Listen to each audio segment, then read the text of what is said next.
Functions of the digestive tract. That's what we're going to start, chapter 34. We'll see how far we get through this. Okay, so the functions of the digestive tract start with very simple. It's the breakdown of food for digestion, absorptions of nutrients into the bloodstream, and elimination of undigested foodstuffs. So in other words, the food goes in, okay, we begin the digestive process in our mouth, it goes down into our intestinal tract for nutrient absorption, and then goes through the colon for elimination of that which we did not use. What's digestion? Breaking down of food or breaking down of nutrients. And what's absorption? Like grabbing things up, like vitamins necessary.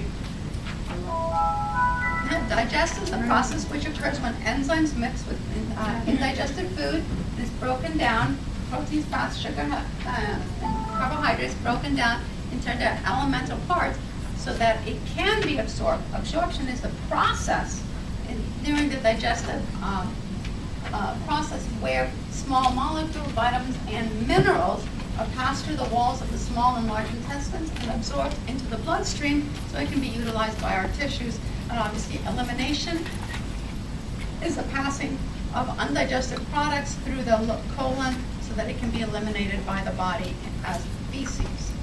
Okay? So what's indigestion? Talk about digestion. What's indigestion? When the food is coming back up. Well, that would be refluxing or vomiting. when you can't break down the nutrients. Can't break down the nutrients. Our present food is taken through the GI tract, the mouth or esophagus, but it doesn't mix with the enzymes, and it's not broken down into its components, so it cannot be absorbed. Okay, and then it will be eliminated through the body. Okay, the digestive tract starts where? The mouth. In the mouth, absolutely. Okay. Okay. We have several organs in the mouth, including the parotid glands, which is the back of the mouth. The pharynx is part of it. We have the sublingual glands that we call salivary glands, and the submandibular glands, which are also salivary glands. And what enzyme does saliva produce? Amylase. Yes. To break down what? Starches. Yeah, amylase breaks down the starches. So the beginning of the digestive process really does start in the mouth. And you can test that out very simply. If you go home and take a little bit of bread and you put it in your mouth and you let it sit in your mouth and you chew it for a little while, it actually tastes sweeter as you go along because it's already changing the sugars into glucose. So actually it'll taste sweeter. Okay? So then we go down, well, is the trachea part of your digestive tract? You all better know the answer to that question because you're taking a test on it tomorrow. No, that goes into the bone. Exactly. No, it is not. It is part of the respiratory tract. Just making sure we all know where we're going. Okay? But the esophagus certainly is, and the esophagus is in front of the trachea. Goes down. The esophagus actually passes through the diaphragm to reach the stomach. Okay? And then we go down from the stomach into the large intestine in its three parts, which we'll be discussing further. And then we go into the colon, rectum, and into the anus. So from A to Z, or M to A, depending on how you want to look at it. Okay. Major enzymes. Okay, it starts in the mouth. We have the saliva and the saliva that produce the salivary gland that produces the salivary amylase. Okay. We have our stomach that has hydrochloric acid, pepsin, and intrinsic factor. What's important about intrinsic factor? What does it do for us?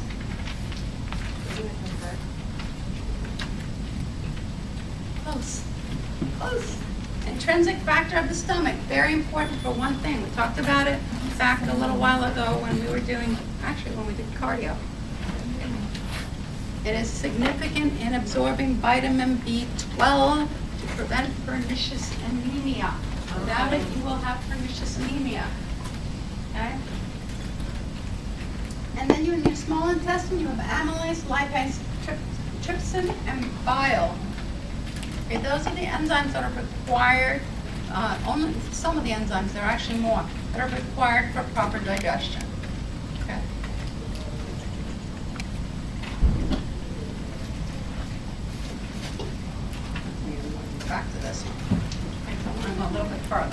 So we said the digestive tract starts in the mouth, okay? Moves to the esophagus. What is the esophagus? What is it? I don't like it. What? Not where. What? Okay, it's a tube. So it's a hollow tube that connects what to what? Mouth to the stomach. The mouth to the stomach. That's all it is. It is actually a muscular tube. It has muscles in it because when you actually swallow food and get it down into the esophagus, the muscles of the esophagus uses peristaltic waves, just like in the intestine, to move food down.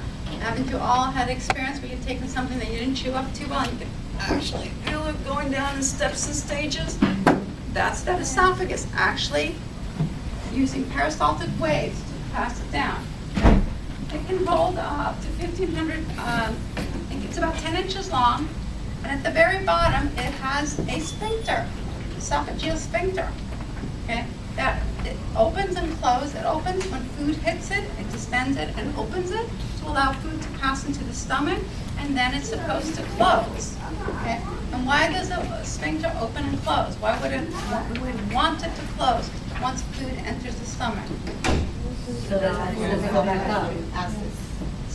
So acid and food, but more specifically, acid doesn't come back up because the lower esophagus is not lined with protective cells, and therefore the acid of the stomach would begin to erode it. We actually call it something that we'll be addressing later. So if it was open, would we vomit food though? Not necessarily vomited, because vomiting is actually an active process of the peristaltic waves moving backwards instead of forward. But you would reflux. It would come up and down and up and down. Some of the food is just held in place because we are vertical by gravity alone. Okay? But the sphincter is more important, that it holds the gastric acid, the hydrochloric acid, stays in the stomach rather than coming back into the esophagus, because the stomach is actually lined with protective mucoid cells that does not allow the hydrochloric acid to burn holes through it, because otherwise we'd all have one humongous ulcer forevermore. Okay? The esophagus does not have these cells, and the hydrochloric acid coming up and hitting the esophagus we'll really be discussing later, because that's called Burkitt's syndrome. You know, reflux, that's what's happening. All right.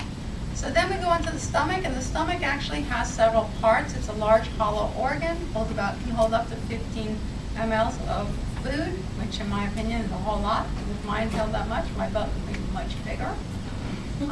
Secretes digestive fluids that turns the food into a whole different substance. The hydrochloric acid actually churns the food up a little bit, and dissolves it, and turns it from particular matter into a kind of mush called chyme. It is made up of 4 parts. The cardia, which is the entrance of the stomach from the esophageal sphincter into the stomach. It's the very first part. It has the fundus, which is the top part of the stomach, then the body, because the stomach is kind of C-shaped, and then it has the pyloric outlet. Okay? And the pyloric sphincter, which is made of circular smooth muscle. And then it enters into the next part of the intestinal tract, which is what? After the pyloric sphincter, we have what? The duodenum or duodenum, depending on where you were raised. Still the same word. It is the longest segment, about 2/3 of the total length of our digestive tract. What does the duodenum or duodenum do for you?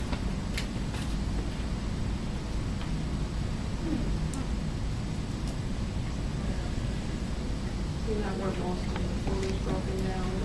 Most of the food is broken down, and some of the absorption is occurring is in the duodenum.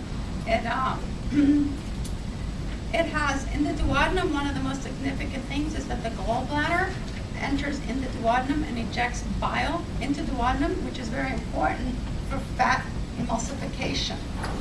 Okay, that happens in the duodenum, okay, at the ampulla of Bader. And then you have the jejunum, which is the secondary part or the middle part of the intestinal tract, which does the next portion of the absorption. And then the last part is the ileum, which empties into the colon at the ileocecal valve. Okay? and that prevents bacterial, that valve at the ileocecal valve between the colon and the small intestine, prevents backflow of bacteria from the colon into the small intestine. And that's kind of an important thing. The colon in and of itself has parts. It begins with the cecum, and there's an attachment to the cecum called what? There's a little attachment, looks like a worm. Oh, The appendix. Mhm. Yeah, that too actually stores food as part of the digestive process. Then the colon goes into 3 specific parts: ascending, because it actually comes up the right side of our body; transverse, because it goes across; and then descending, where it goes down until it goes into the sigmoid, rectum, and anus. And we will be discussing all these parts in depthly. Yippee-ki-yay.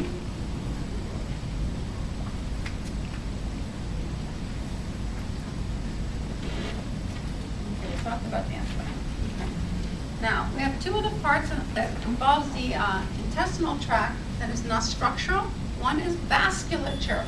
There are many vessels that help to provide blood flow to and from the intestinal tract. Without it, our intestinal tract would not have the proper nutrition to function properly in oxygenation. It receives blood from thoracic and abdominal aorta. So the large descending aorta will provide arterial blood flow to the intestinal tract, and venous blood returns through the portal venous system. And there are 6 major veins, starting with the superior mesenteric and inferior mesenteric, the gastric vein, the splenic, and the cystic vein, that all drain different parts of the intestinal tract. Okay, the hepatic vein will drain the liver, and the gastric artery and inferior superior mesenteric are of particular importance, which is something that they're very concerned about whenever they do abdominal surgeries, because they are the ones that support the greatest amount of blood to the intestinal tract, and if they nick those, it's not a good thing. Now, lastly, is that the intestinal tract, because I talked about those peristaltic waves, we got muscles in there. What kind of muscle is in the intestinal tract? Smooth muscle. Very good. Smooth muscle covers the intestinal tract, and that's what helps to create the peristaltic waves, and that's what moves the food along. Now, with that, what do we need to send a message to the muscle to create the movement? Less than calcium, something just more generalized. What do we need? How do we get those messages along? Nerves. Yeah, you have to have nerve intervention. Okay, it's got to go in. The nerves has to be intact, have to go into the intestinal system to those muscles to send the message. Hit the waves, hit the waves, hit the waves. That is not going to happen. Okay. Sympathetic nervous system inhibits the effect of the GI tract. Okay, and the parasympathetic causes peristalsis and increases secretory activity. And without that, our sphincters wouldn't open and close as necessary. All right.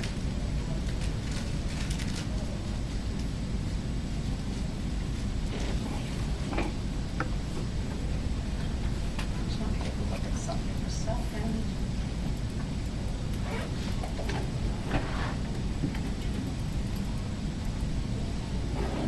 We'll talk about this in a minute. All right. So, first thing we do is we put food in our mouth and we do what? Chew it. Chewing is the first part of the process of the digestive tract, because it actually is breaking down the food into smaller particles. Okay? It also allows us to mix the first set of enzymes, the amylase. Okay?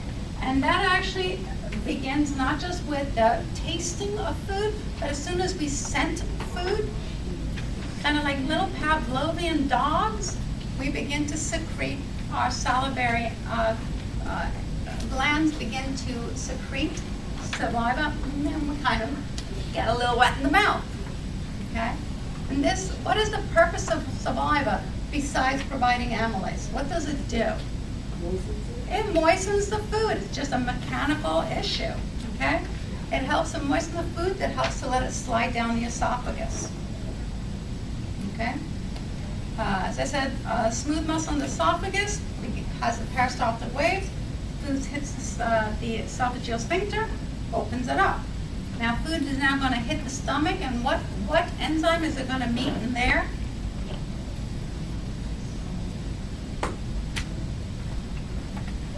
Big one, causes holes in your stomach. That's the second one, pepsin's the second one. The biggest one is that's hydrochloric acid. The acid of the stomach is hydrochloric acid. And that actually, one of the purposes of hydrochloric acid is to break down food, but the secondary purpose, it is so acidic that it burns the bacteria. It helps to destroy bacteria. So it is one of our protections from infection. Pepsin, which is released by the chief cells, does what? What does it break down? Proteins, absolutely, breaks down the proteins. And then we just said, intrinsic factor helps to absorb vitamin B12. And all of this is going on in about a 30-minute period. Usually in about 30 minutes after we've eaten, our food has been churned up, depending on the chemicals, how much food you ate, and the chemicals in your stomach before you ate, and all those factors. About 30 minutes, it's ready to, it's been converted to that lovely chyme, and it's ready to enter the intestinal tract. Okay? Pancreatic enzymes that are released at the entrance of the duodenum alkalinize the chyme.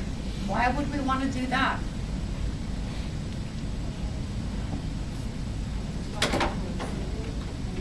It's too acidic. It's just come out of this environment with hydrochloric acid, which is pH is like, I don't know, around 4 or something ridiculous. It's so low.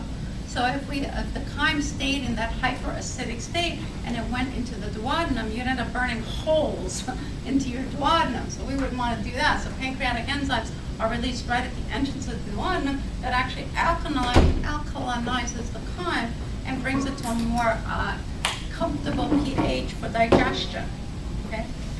Trypsin's released by the pancreas, and it also goes in the duodenum, which releases proteins. Amylase continues to work on starch, and lipase works on fats. Okay?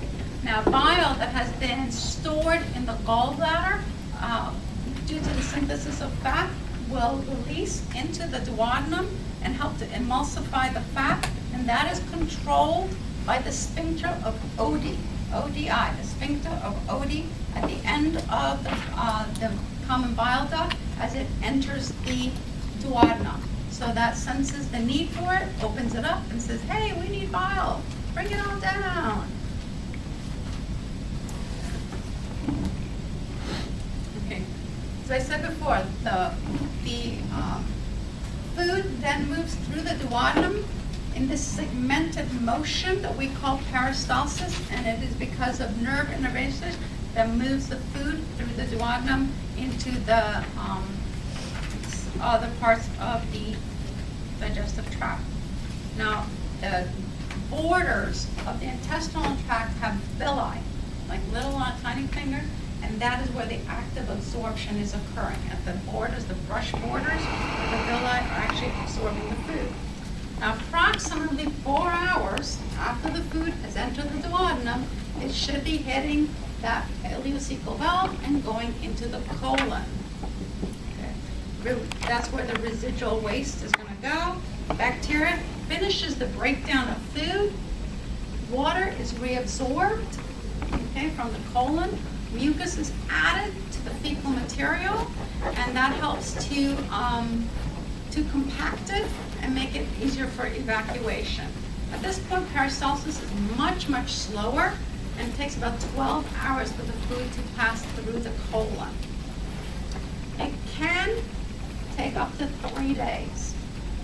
So you can actually hold on to between 5 and 10 pounds of fecal material in your body, depending on how often you evacuate your bowels. So constipation occurs mostly in the colon? All in the colon, not mostly. Okay. All in the colon. Constipation is an issue in the colon, not the small intestine. Okay, the waste products are feces which contain undigested foodstuffs, inorganic material, water, and bacteria. 75% is usually solid and 25%, 75% should be liquid and 25% solid.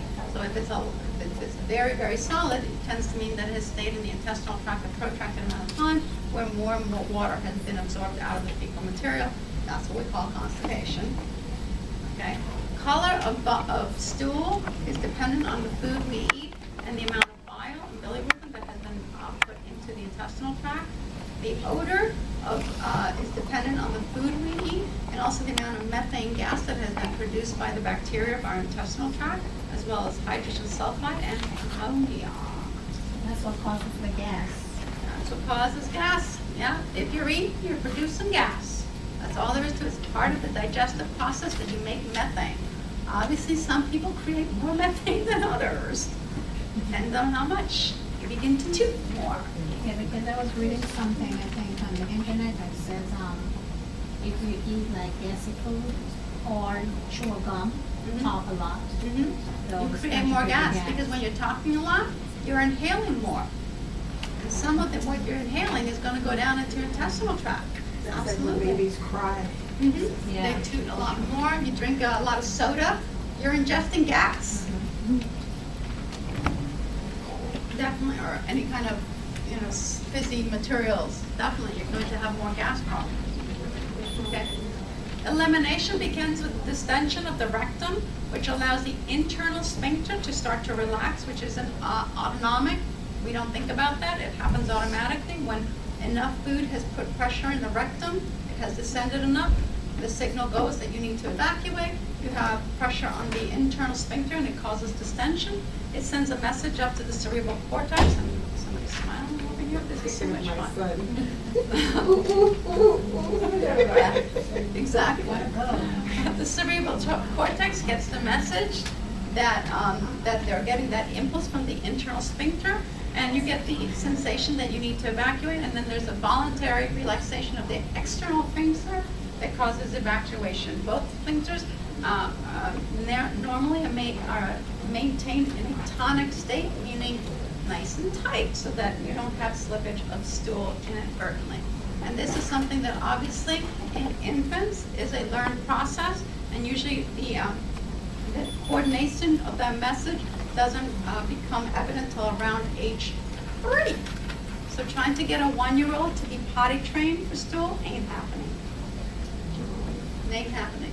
Because also part of the process that has to occur is they need to have their stools become more formed.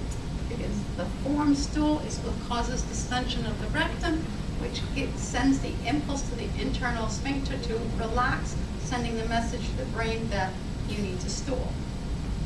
That's why babies, till they have that gotten together, it's just not going to happen. Until age 3. Approximately age 3. That's the average age where both the sphincter control and the message to the brain and the knowledge that that's what's going on occurs. It's approximately age 3. Some children are a little bit faster on the draw. Girls. Yeah, I think my daughter started around 2.5. It's gonna sound stupid, but do men have less control than women or something? Or what? No, they're just more.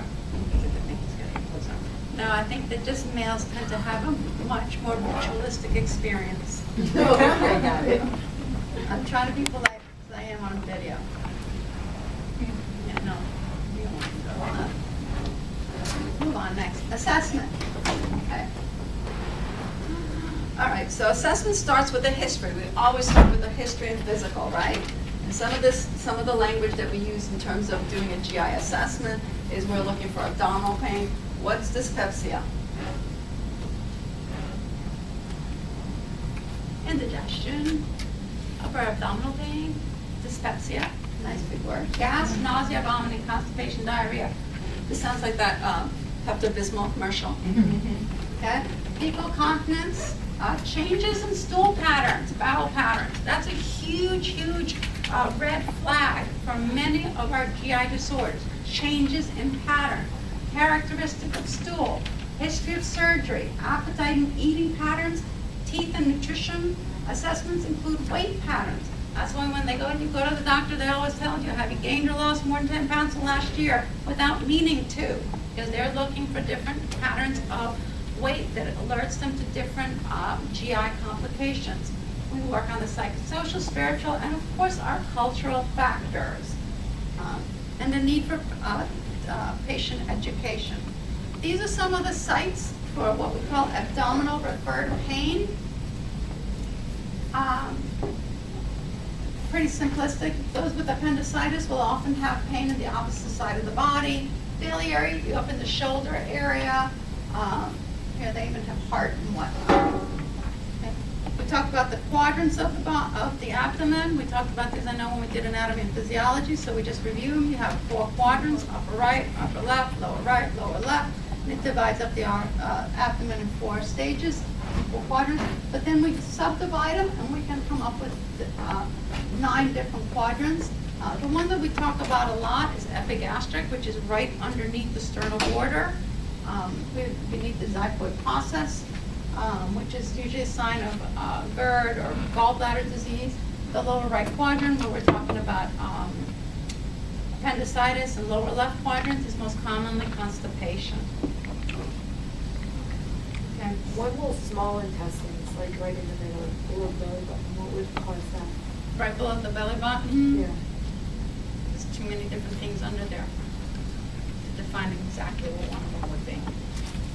It wouldn't be constipation. No, constipation tends to be left-sided because it goes from your pelvic region up the descending colon. So your pain is going to be more here. It will refer into the umbilicus. So it depends on where the level of constipation, but it would be below the umbilicus versus above the umbilicus, usually. All right. Okay. So part of our physical assessment we would do is we also inspect the oral cavity. We talked about this a while ago, especially with our older population, in terms of their GI system and their nutrition. Is you always want to look at their teeth and gums to see the status of those, tongue, making sure that their mouth is healthful as well as the rest of their intestinal tract. Some of the testing that we do to find out what's going on in the gastrointestinal tract will include, obviously, all the different labs, your CBC and chemistries, your liver function test, your PT, PPT, triglycerides, amylase, and lipase, your CEA, which is your carcinoembryonic antigens. We specifically look for the colon cancer in that way. We test stool for many different things, which sounds quite delicious. Color, consistency, and occult blood. We can look at that at the bedside. And then we'll do other tests like for C. diff, fecal leukocytes, parasites, and pathogens. Okay. Other tests that they will do to see what's going on in the digestive tract will be the hydrogen breath test, which helps them to know what the bacterial overgrowth is. It's really a great test to see about H. pylori. They'll do an abdominal ultrasound. Imaging that's often done is your barium swallow, your barium enema for the lower tract, GI fluoroscopy, endoscopy, CAT scan, MRI, positron emission test, that's your PET scan, and GI motility studies to see what those peristaltic waves are looking like. And we have all the different kinds of scoping. They can scope everything these days. They'll put a scope down and take a look. They do all sorts of endoscopies. Okay, so that is how we assess the GI tract in one very fast, easy lesson.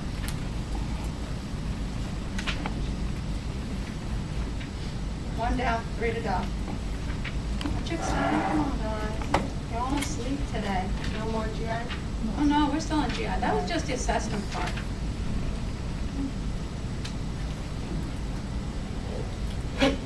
Now we start oral and esophageal disorders. We're going to break them down, top to bottom.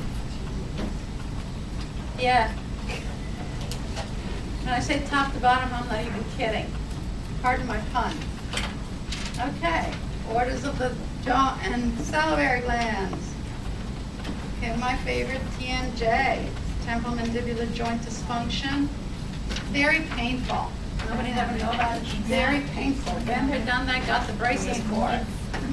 Okay.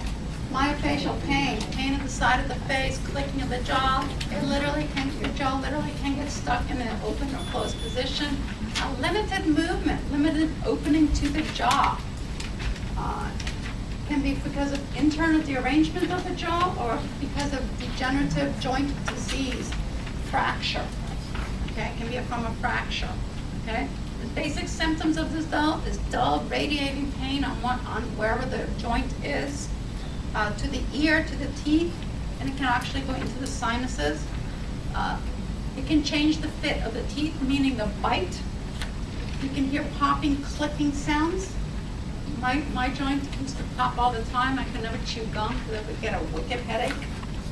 Basically, the only treatment for TMJ is through dentition, working on with the teeth, wearing dental appliances, using NSAIDs for the inflammation, opiates.